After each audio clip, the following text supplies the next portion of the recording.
ऋषिवर, मैं नहीं चाहता कि यह क्षेत्र एक बार फिर अग्नि और मानव रक्त के सागर में परिवर्तित हो जाए। मैं यह भी नहीं चाहता कि हमारा खड़ग एक बार फिर मानव रक्त से अपना मुख लाल करे। मैं यह भी जानता हूं कि आप भी यह नहीं चाहते होंगे। मैं ऋषि हूं और ये मेरे विद्यार्थी हैं। अहिंसा मेरा परम धर्म है और मैं उसी धर्म की शिक्षा इन्हें भी दे रहा हूं। अब भी यह कहने की आवश्यकता रह गई है कि हमें रक्त और अग्नि के इस खेल से कितनी घृणा है।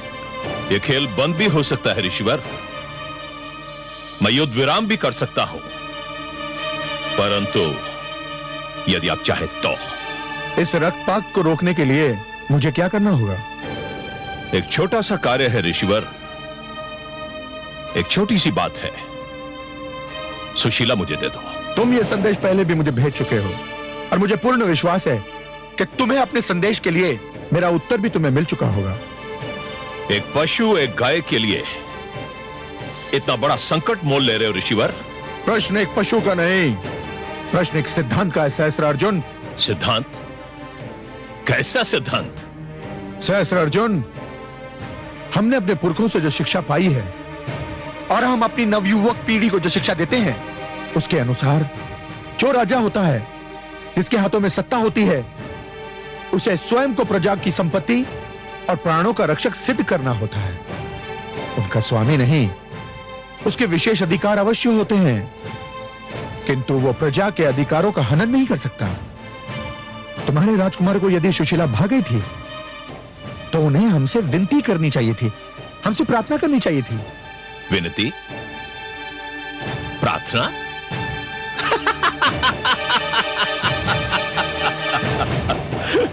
ऋषिवर, आप जिन शब्दों का प्रयोग कर रहे हैं ना, ये ना तो क्षत्रिय भाषा का अंश है और ना ही बन सकते हैं। स्पष्ट और सरल बात यह है ऋषिवर कि हमारे पुत्रों ने सुशीला की मांग की है और उनकी मांग पूरी करना पिता के नाते हमारा कर्तव्य है। तो फिर तुम भी सुन लो सहस्त्रार्जुन, सुशीला मेरी संपत्ति है और अपनी संपत्ति की रक्षा करना मेरा भी धर्म है। और यह धर्म आप कैसे निभाएंगे ऋषिवर? शस्त्र उठाकर। शस्त्र उठाकर?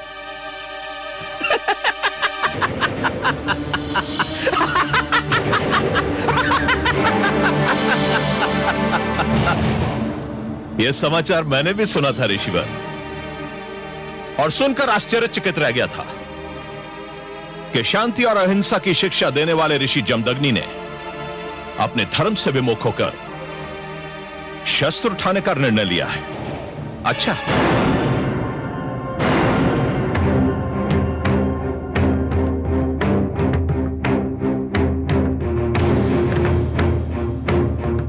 सहस्त्रार्जुन, जब ये भ्रम फैलने लगे, ये अहिंसा और कायरता दो शब्द हैं किंतु उनका अर्थ एक ही है, तो फिर हिंसा का लक्ष्य बनने वाले हर व्यक्ति, हर वर्ग का यह कर्तव्य है कि वो इस भ्रम को दूर कर दे। तो आप मुझ पर आक्रमण करेंगे? नहीं, किंतु यदि तुमने आक्रमण किया तो मैं समस्त शक्ति के साथ आत्मरक्षा अवश्य करूंगा।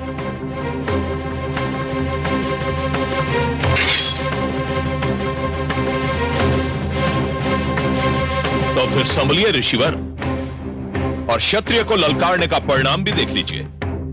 स्मरण रहे सहस्त्रार्जुन, जो शस्त्र विद्या सिखा सकते हैं वो स्वयं युद्ध भी कर सकते हैं।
स्वामी स्वामी स्वामी स्वामी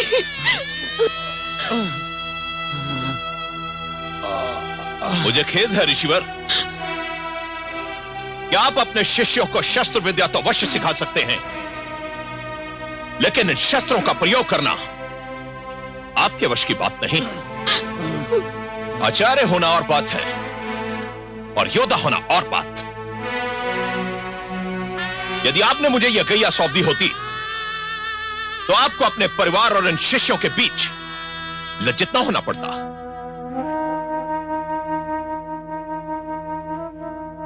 हाँ?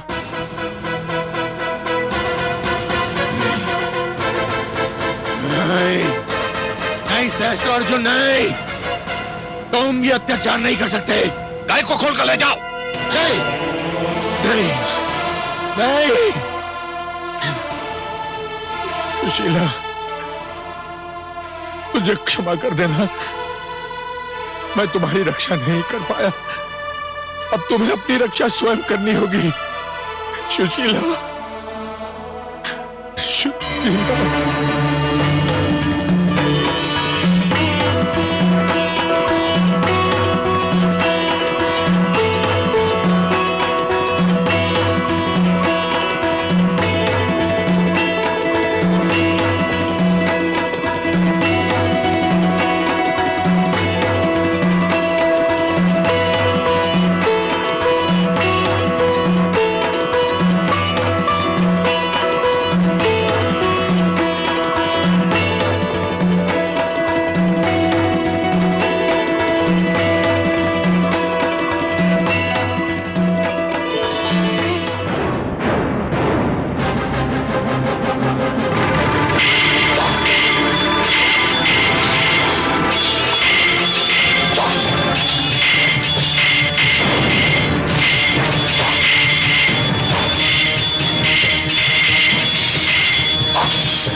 अपने सैनिकों को नहीं रोका तो मैं इस ऋषि की गर्दन काट दूंगा। नहीं सुशीला, तुम मेरे प्राणों की चिंता मत करो, मत करो। मैं धमकी नहीं दे रहा। यदि तुमने तनिक भी विलंब किया तो जो मैंने कहा है मैं कर दिखाऊंगा। नहीं, तुम अपना कार्य करो, मेरे प्राणों की चिंता मत करो सुशीला, मेरे प्राणों की चिंता मत करो, मत करो।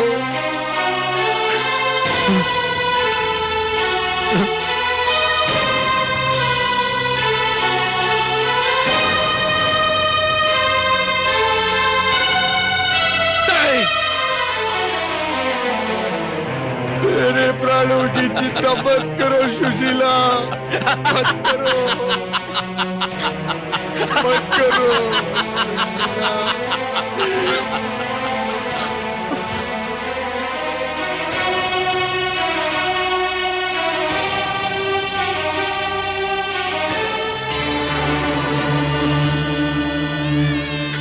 मत करो सुशीला, मत करो, मेरे प्राणों की चिंता मत करो, इन्हें वापस मत बुलाओ सुशीला, सैनिकों, इस कैया को खोल लो। सुशीला, सुशीला।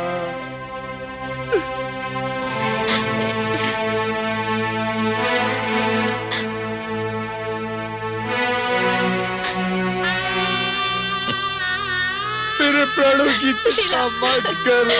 छोड़ दो सुशीला को, ये कहीं नहीं जाएगी।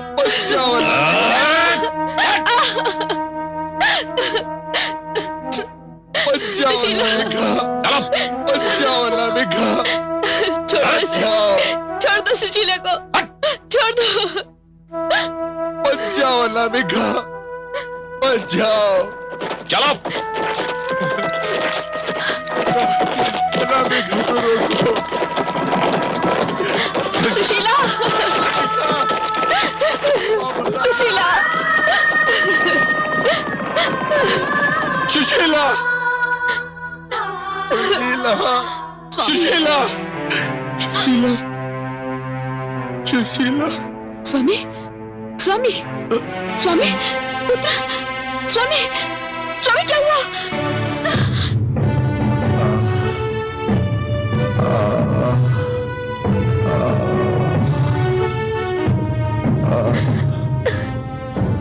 महादेव,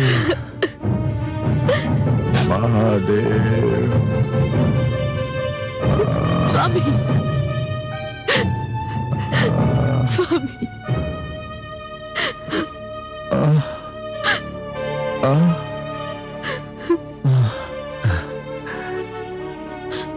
परशुराम, पुत्र तुम सत्य कहते थे। आवश्यकता पड़ने पर शस्त्र केवल आत्मरक्षा के लिए नहीं,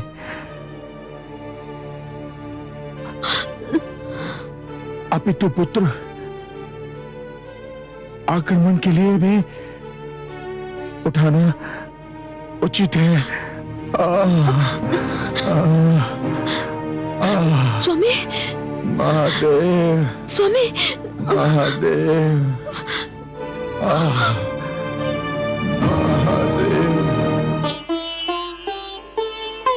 क्या हो गया है दुष्ट सहस्रार्जुन को? भोली भाली गौ सुशीला को छीन कर ले गया। ये तो घोर पाप है। महादेवी, ये घटना केवल एक गाय को छीनने तक सीमित नहीं है।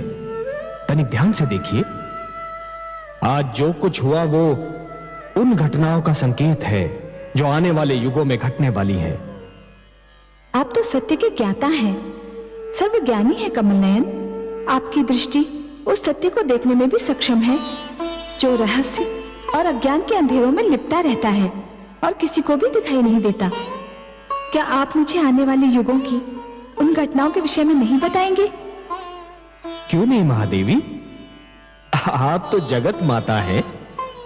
माता की गोद मानव का सबसे महान शिक्षालय होता है। माता के ही माध्यम से संसार को सत्य का ज्ञान मिलता है। परंतु मेरी दृष्टि जो देख रही है वो कुछ बहुत आनंददायक नहीं है।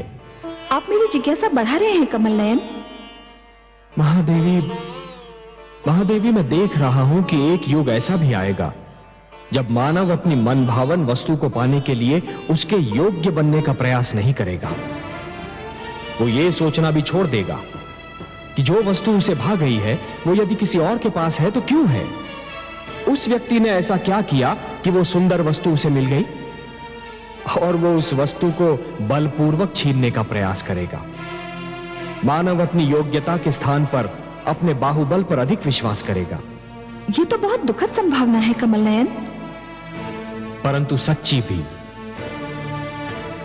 वो युग आएगा महादेवी, वो युग आएगा जब मानव अपने लक्ष्य को प्राप्त करने के लिए परिश्रम और चिंतन के कठिन मार्ग को छोड़कर ईर्ष्या से प्रेरित छोटे छोटे मार्गों को अपनाएगा, जिससे वो शीघ्रातिशीघ्र अपने लक्ष्य को प्राप्त कर ले। तब तो मानव का उत्थान पतन में बदल जाएगा।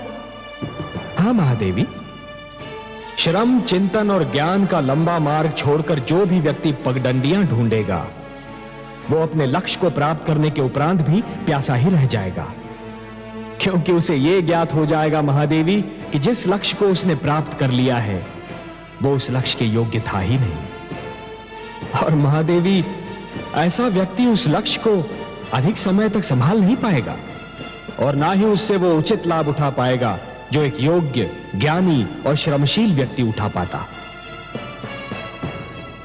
महादेवी, सहस्रार्जुन अपने पुत्रों को प्रसन्न करने के लिए सुशीला गाय को बलपूर्वक ले तो आया है, परंतु स्वयं सहस्रार्जुन और उसके पुत्र उसके योग्य नहीं है।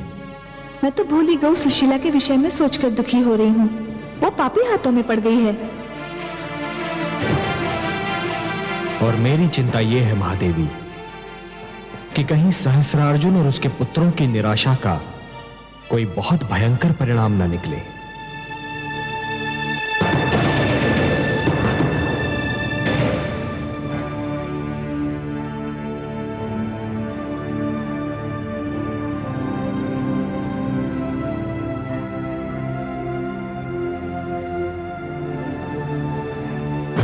मेरे राजकुमारों, मेरे पुत्रों, मैंने तुम्हारी मनोकामना पूरी कर दी है। तुम्हें ऋषि जमदग्नि की गाय सुशीला भागी थी ना?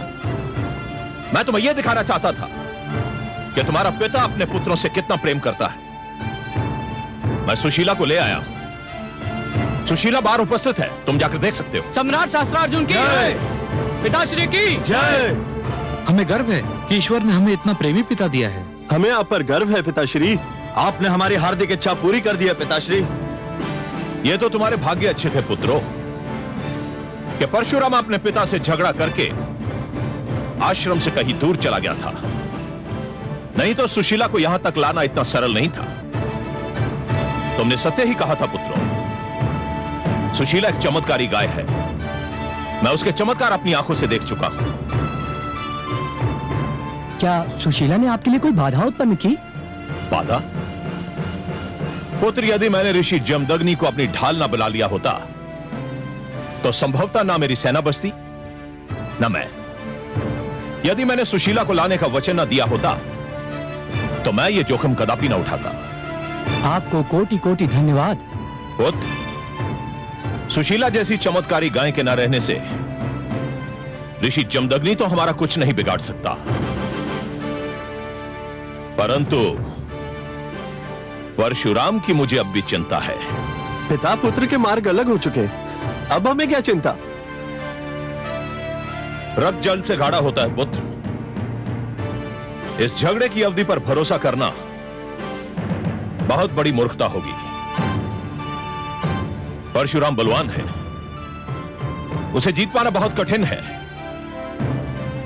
जो रावण को इतने कड़े पैरे से छुड़ा कर ले जा सकता है, उसकी शक्ति को कम समझना आत्महत्या करना होगा। मैं अकेला उसका सामना नहीं कर सकता।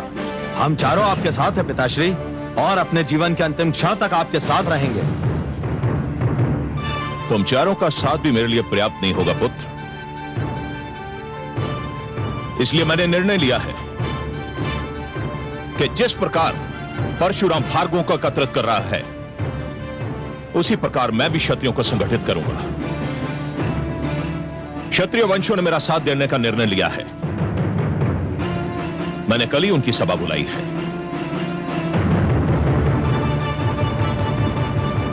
चलो भैया, पहले सुशीला के दर्शन तो कर लिए जाएं। चलो चलो चलो चलो।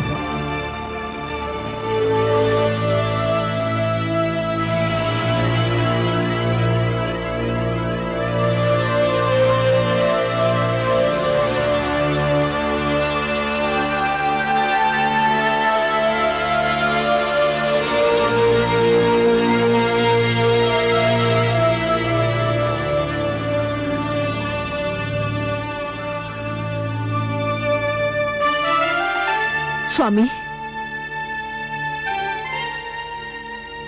स्वामी, क्या है? मुझे ये बताया गया है कि आप ऋषिवर जमदग्नि के आश्रम से सुशीला नामक गऊ का अपहरण कर ले आए हैं। आपने ठीक ही सुना महारानी। क्या मैं जान सकती हूँ कि ऐसा क्यों किया गया है? आप ये क्यों जानना चाहती हैं? मैं भी माता हूँ, गऊ भी माता होती है। क्या एक माता का दूसरी माता के विषय में चिंतित होना अस्वाभाविक है? मैं जानना चाहती हूँ कि सुशीला को अपहरण करने की क्या आवश्यकता थी? सुशीला हमारे पुत्रों को भागी थी महारानी, और उनकी इच्छा थी कि उसे यहां लाया जाए, क्योंकि उस गौ का स्थान राजा का भवन है, ऋषि का आश्रम नहीं। इस कारण हम उसे यहां ले आए। स्वामी, संतान की इच्छा पूरी करना पिता का धर्म है, और मैं समझता हूं कि संतान की इच्छा पूरी हो जाने पर प्रसन्न होना माता का भी धर्म होता है। संतान को उनके अधिकार और कर्तव्य की पहचान कराना उसकी माता और उसके पिता दोनों का धर्म है। संतान को जीवन का वो अनुभव नहीं होता जो माता पिता को होता है। क्या कहना चाहती हैं? स्वामी, संतान की हर इच्छा पूरी करना, चाहे वो उचित हो या अनुचित, उनके साथ बैर करना है, उन्हें पथ भ्रष्ट करना है। वे तो बालक हैं, उनकी बुद्धि और विचार शक्ति अभी भलीभांति विकसित नहीं हुई है। उन्हें तो कुछ भी भा सकता है, वो अच्छा हो या बुरा, उचित हो या अनुचित। उन्हें यह बताना कि उनकी कौन सी मांग उचित है और कौन सी अनुचित आपका और मेरा धर्म है। और मुझे दुख है कि आपने अपना धर्म नहीं निभाया। महारानी, यदि संतान कोई ऐसी इच्छा प्रकट करे जो नैतिक रूप से अनुचित और अमान्य हो, तो माता पिता का कर्तव्य है कि उसे समझाए प्यार से, और नाकाम चले तो दृढ़ता से। सुशीला का अपहरण और ऋषि जमदग्नि पर प्राणलेवा आक्रमण जैसे दो महान पाप आपने किए हैं। स्वामी, कहीं हमारे परिवार को इनका दंड न भोगना पड़े। आप व्यर्थ में अपना समय नष्ट कर रही हैं महारानी। जो होना था वो हो चुका। और मुझे ये भय है महाराज कि जो होना है वो भी होकर रहेगा।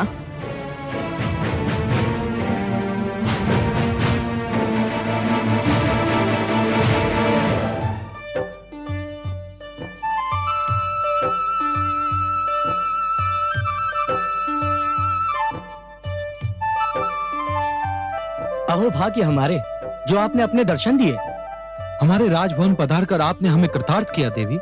आपने जब हमें आश्रम में 56 भोग का स्वाद चखाया था, हमने उसी समय आपकी महानता के समक्ष शीश नवा दिए थे। जिस प्रकार आपने आश्रम में हमारी इच्छा पूरी की थी, ठीक उसी प्रकार आज भी हमारी इच्छा पूरी करने की कृपा करें। हम चारों भाइयों के लिए 4 ऐसी सुंदर कन्याएं प्रकट करो जिनका यौवन मदिरा के कलश की तरह छलक रहा हो, जिनके मुख चंद्रमा और केश श्रावण की काली घटाओं के समान हो। परंतु ठहरो, सुरा के बिना सुंदरी का क्या आनंद। हमें ऐसे सुरा कलश ला कर दो जिन्हें पीकर हम संसार के सारे दुख भूल जाएं। इतना विलंब देवी? रेणुका के कहने पर तो आपने पलक झपकते ही स्वादिष्ट भोजन का प्रबंध कर दिया था। हाँ देवी, ऐसा स्वादिष्ट भोजन तो आज तक हमें अपने राजमहल में भी नहीं मिला।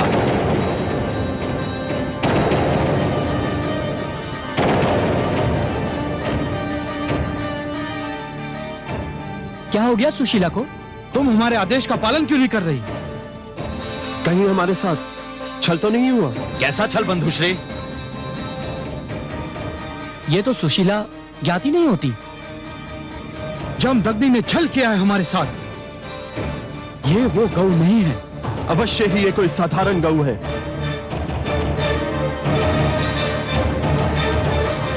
ए गौ, हम तुझे अंतिम अवसर देते हैं, हमारी इच्छा पूरी कर दे, नहीं तो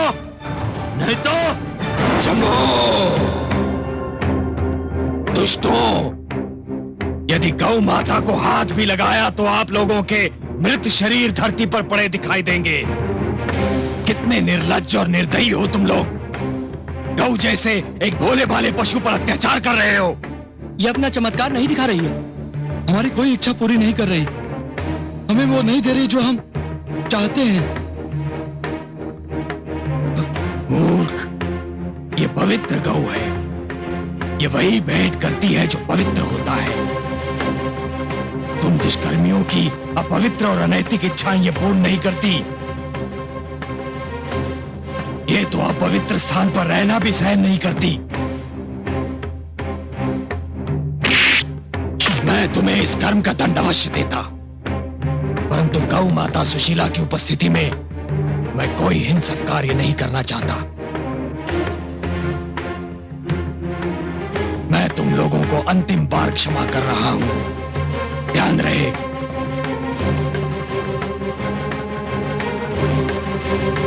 चलिए माता, ये स्थान आपके लिए अपवित्र है। चलिए।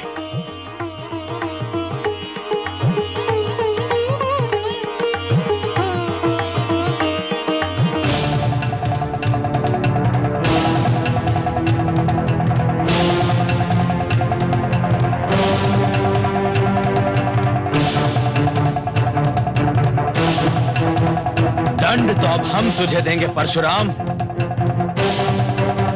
इससे पहले कि जमदग्नि के आश्रम में पहुंचे, हम चारों को वहां पहुंचना होगा। चलो भाइयों।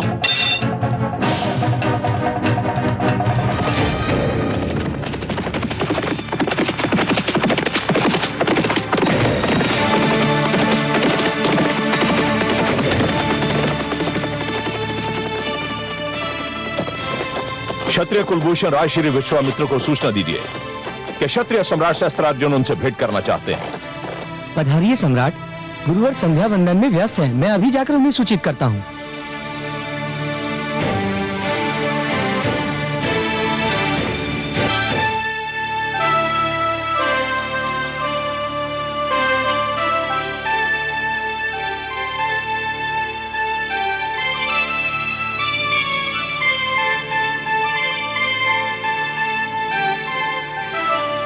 क्षमा कीजिए गुरुवर। कहो वत्स। गुरुवर, सम्राट सहस्त्रार्जुन बाहर आपकी प्रतीक्षा कर रहे हैं। उन्हें यहाँ ले आओ। नहीं, मैं चलता हूं।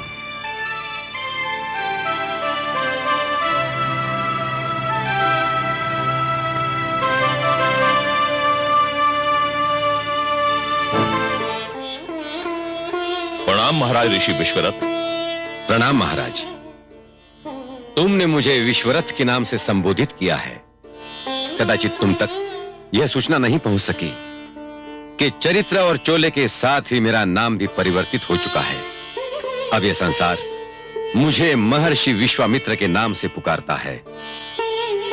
संसार आपको चाहे किसी नाम से भी पुकारे ऋषिवर, आप मेरे लिए कल भी क्षत्रिय कुलोत्पन्न ऋषि विश्वरथ थे और आज भी वही हूं। चरित्र और चोला बदलने से जन्म नहीं बदल जाता ऋषिवर, और आप जन्म से क्षत्रिय हो। वह एक भूली हुई कहानी है सहस्त्रार्जुन। यदि तुम चाहो तो इसे मेरा नया जन्म भी कह सकते हो। अब मैं वह नहीं हूं जो था। विचित्र विडंबना है ऋषिवर। लोग समझते हैं कि चरित्र और वर्ग बदलने से धर्म और संस्कार बदल जाते हैं। परशुराम ब्राह्मण होने के उपरांत अपने आप को क्षत्रियों का पालक समझ रहा है,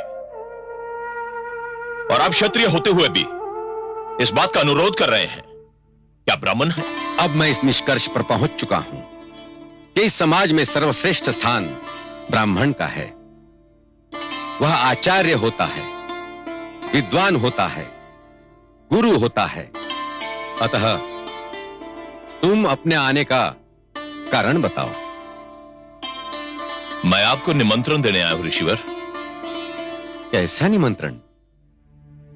आपने तो सुना ही होगा कि जमदग्नि पुत्र परशुराम समस्त भार्गवों को एकत्रित कर रहा है हम क्षत्रियों का विनाश करने के लिए। हां, मैंने सुना है, और मैंने वो भी सुना है कि जो तुम जैसे तथाकथित क्षत्रियों ने उसके परिवार और समस्त ऋषि समाज के साथ किया है।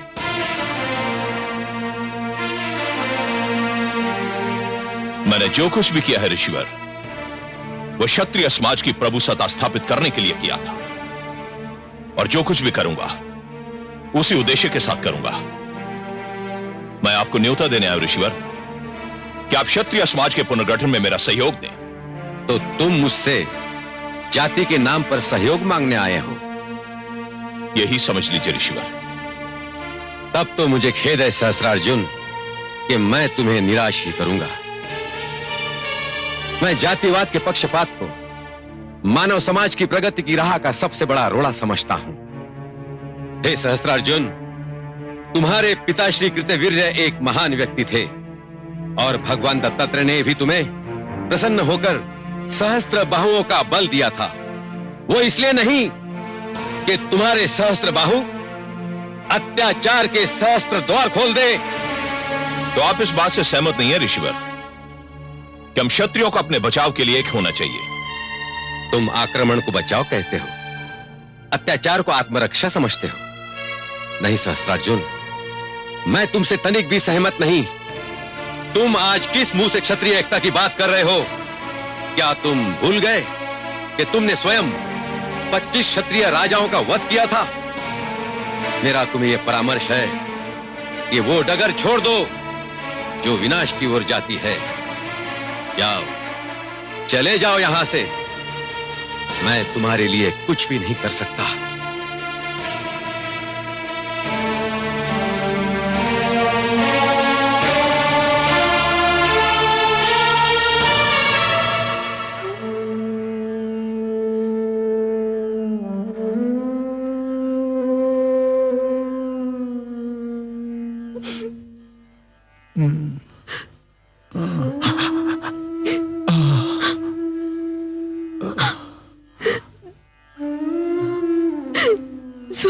रेणुका, स्वामी, स्वामी, ईश्वर का धन्यवाद।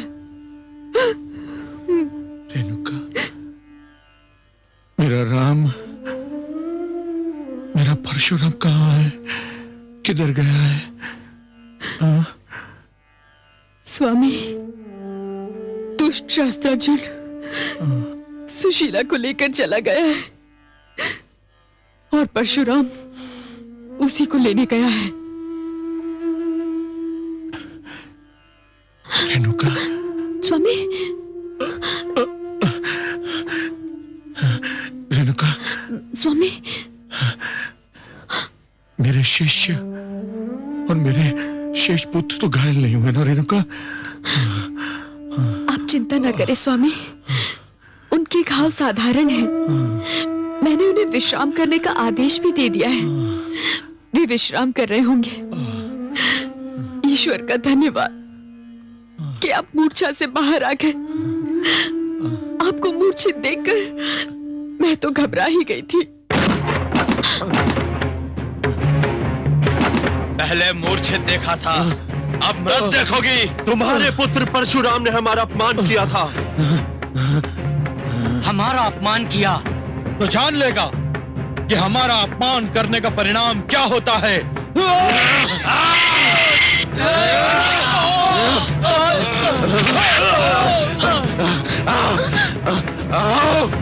आओ सब बोलो।